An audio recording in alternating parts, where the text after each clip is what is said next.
I want to tell you something quietly, because I have been carrying the precise weight of it for 2 years, and I need to set it down somewhere it can be examined properly.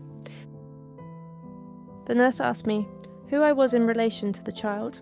I said, I am her stepmother. She looked at her screen and then looked back at me and said, do you have parental responsibility? I said, no. She said, then I will need to contact the child's parents. I said, her mother is my wife and she is in surgery. The nurse said, what about the father? I said, he has not been in contact in 5 years. She said, I will need to try to reach him. And then she walked away from me, and I sat in a plastic chair in a corridor that smelled of floor cleaner and the specific dry warmth of a hospital that recirculates its own air, and I waited, while a nurse I had just met attempted to locate a man who had been absent for 5 years, so that he could make a medical decision about a child I had raised for 6. That is where this story begins. Not at the beginning, in the middle, at the worst possible moment, because the middle is where the thing I need to tell you becomes visible. There is a judicial intervention in this story, something a family court judge said at a preliminary hearing that nobody expected, that restructured the entire legal position, and that is currently under appeal by the man who had been absent for 5 years. I'm going to tell you exactly what the judge said, but first I need to tell you what the system looks like from the inside when you are a step-parent in a medical emergency and the law does not have a word for what you are. My name is Fiona. I am 39 years old. My wife is called Claire. Claire's daughter is called Lily. Lily is 11 years old and has lived with Claire and me since she was 4, in a house in York that we moved into together when Lily was 5 and that she has grown up in the specific way children grow up in places, accumulating the details of it, the sounds and the routines and the smell of the kitchen on Sunday mornings, until the place becomes a version of themselves.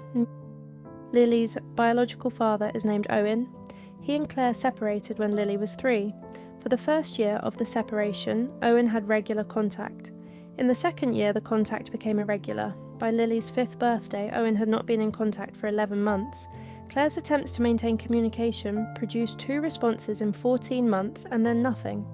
Owen's last confirmed contact with Lily was a card sent for her 6th birthday, which arrived 3 weeks late and contained a gift voucher for a shop that had closed the previous year.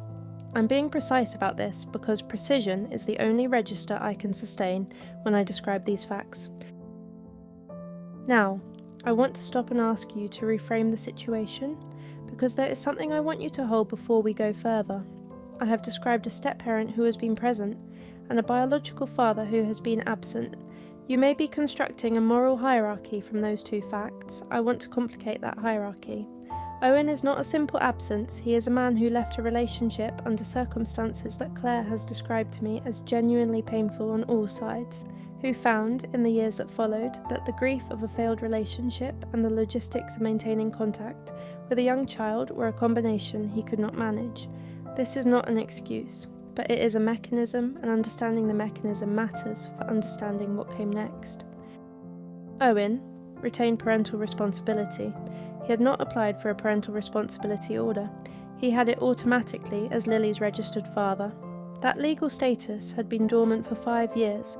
It was not dormant on the afternoon of the 23rd of September when Lily fell from a climbing frame at school and sustained a head injury requiring immediate assessment and, as it subsequently emerged, surgical intervention.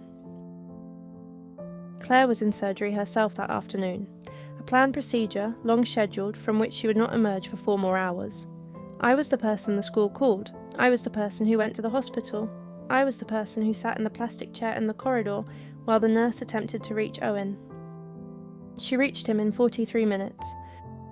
Owen came to the hospital. He arrived in 1 hour and 20 minutes from a postcode in Harrogate.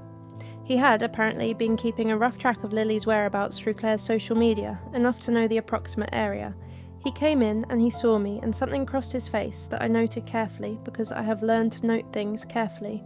It was not hostility, exactly. It was the expression of a man who has just arrived in a situation he has not prepared for and is trying to determine what his role in it is. He spoke to the consultant. He asked questions. They were, I will say this, the right questions, about the injury, the procedure, the risks, the recovery timeline. He was, in that room, trying to be a father to a child he had not seen in 5 years. I watched this, and I felt something I am still not sure I have named correctly. Not quite anger, something more forensic than anger. He consented to the surgery. Lily came through it without complication. Claire came out of her own procedure that evening, and I sat with her and told her everything in sequence, without dramatising, because that is what she needed and what I was able to give. Lily was in a recovery ward, smelling of antiseptic and the particular stillness of a room where someone is sleeping deeply. Claire held my hand and did not say anything for a long time. 3 weeks later, Owen contacted Claire through a solicitor. The solicitor's letter stated that Owen wished to re-establish contact with Lily under a formal child arrangements order, and that he was applying for shared parental decision-making authority going forward. The letter was measured and procedurally correct. It cited his retained parental responsibility and his engagement at the hospital as evidence of his commitment to Lily's welfare. It requested that Claire engage in mediation within 21 days. Claire was 44 years old and had been raising Lily alone, and then with me, for 8 years. She had been the person who read every school report, attended every parents' evening, managed every medical appointment, negotiated every emotional crisis of an 11-year-old's life. She held the letter in both hands at the kitchen table and read it twice and then put it down very carefully, in the way of someone who does not trust themselves to do anything else with it. I contacted a family solicitor named Andrew the following morning. He was 52, methodical, and had a habit of restating what you had said in slightly more precise language before responding to it, which I found both useful and occasionally maddening. He read the letter. He said, "Owen's application is procedurally valid." He said, "The question is how the court will weigh his parental responsibility against the welfare assessment of a child who does not know him." He said, "We should also consider whether you wish to make an application." I said, "What application can I make?" He said, "A step-parent adoption, if Claire consents, or an application to be joined as a party to the proceedings, on the grounds of your relationship with Lily." He said both options require the court's agreement and that neither was straightforward. Kafkas was instructed. The officer was a woman named Patricia, who came to the house 3 times and interviewed Lily once in the kitchen, while Claire and I sat in the garden and waited in the particular cold of an October afternoon, watching the door through the kitchen window. Patricia's report, which arrived 6 weeks later, was 44 pages. It found that Lily was settled, well attached, and thriving in her current home. It noted that she had no meaningful recollection of Owen, and had expressed, with appropriate age-related caution, that she did not understand why she would need to spend time with someone she did not know. Patricia recommended that any contact with Owen be introduced slowly, under professional supervision, with Lily's emotional responses carefully monitored. She did not recommend immediate unsupervised contact or shared decision-making authority. Owen's solicitor challenged the CAF-CASS report. He argued that Patricia had given insufficient weight to Owen's retained parental responsibility, under the principle that a child benefits from knowing both biological parents.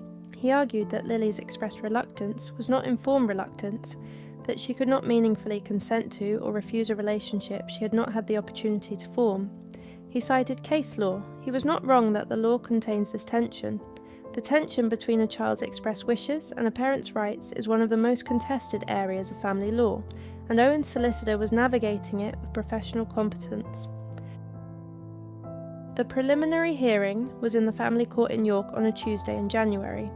The judge was a man named Christopher. He had read the Kafkas report, Owen's position statement, Claire's statement, and Andrew's submissions, which included an application for me to be joined as a party to the proceedings on the grounds that I had been Lily's day-to-day carer for 6 years and had a significant role in her welfare. Christopher addressed Owen's solicitor first. He said, "I want to understand the nature of the parental responsibility your client intends to exercise, given the 5-year gap in active involvement."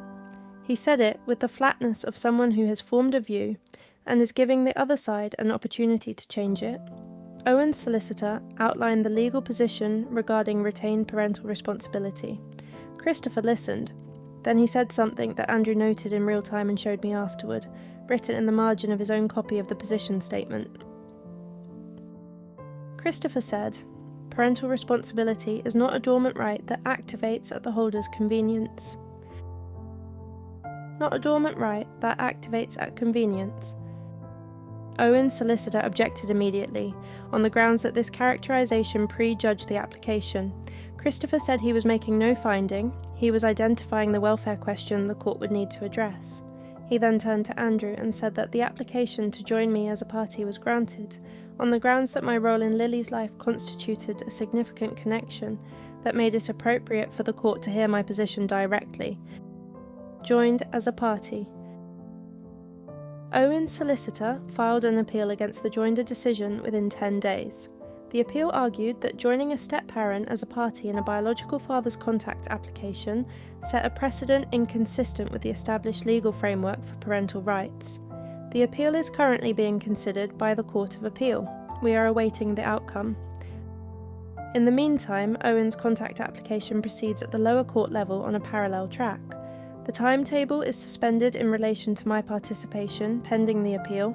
Lily continues in school in the house in York, doing the things she does, the homework at the kitchen table, the reading in the evenings, the particular noise she makes when she finds something funny, which is a sound I have heard approximately every day for 6 years, and which I would not be able to describe adequately in any legal document. I want to return to the corridor. The plastic chair, the floor cleaner, and the recirculated air. I sat there and could not answer the nurse's question with any document or any legal status. I was Fiona. I was the person who had been there every morning and every evening for 6 years. I had no form that said so. That corridor.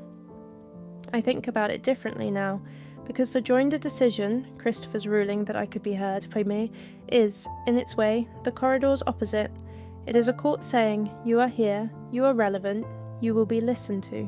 The appeal may reverse that. The appeal may find that a step-parent has no standing to be joined in this way, and if it does, the corridor becomes the answer again. The place where you sit and cannot answer the question, and wait for someone else to decide. I do not know which outcome the Court of Appeal will reach. Andrew says the legal question is genuinely open. He says that this case may produce clarification on a point that has been inconsistently applied across family courts, and that the outcome, whatever it is, will matter beyond Lily and Owen and me. I find that both significant and, in a way, I find difficult to articulate precisely, deeply irrelevant to the fact that Lily came home from school at 4:15 yesterday and put her bag down in the hall and asked what was for dinner. I want to give Owen something in this final section, because I promised dimension and not just function. Owen came to the hospital in 1 hour and 20 minutes. He asked the right questions, he consented to the surgery with the authority the law gave him, and the surgery went well, and Lily is fine. Whatever his motivations for the subsequent application, and I have my own forensic assessment of those motivations, he arrived when it mattered.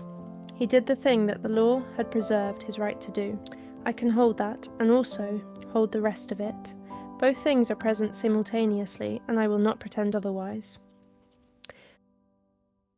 Here is what I want to ask you, and I want you to think carefully before you answer.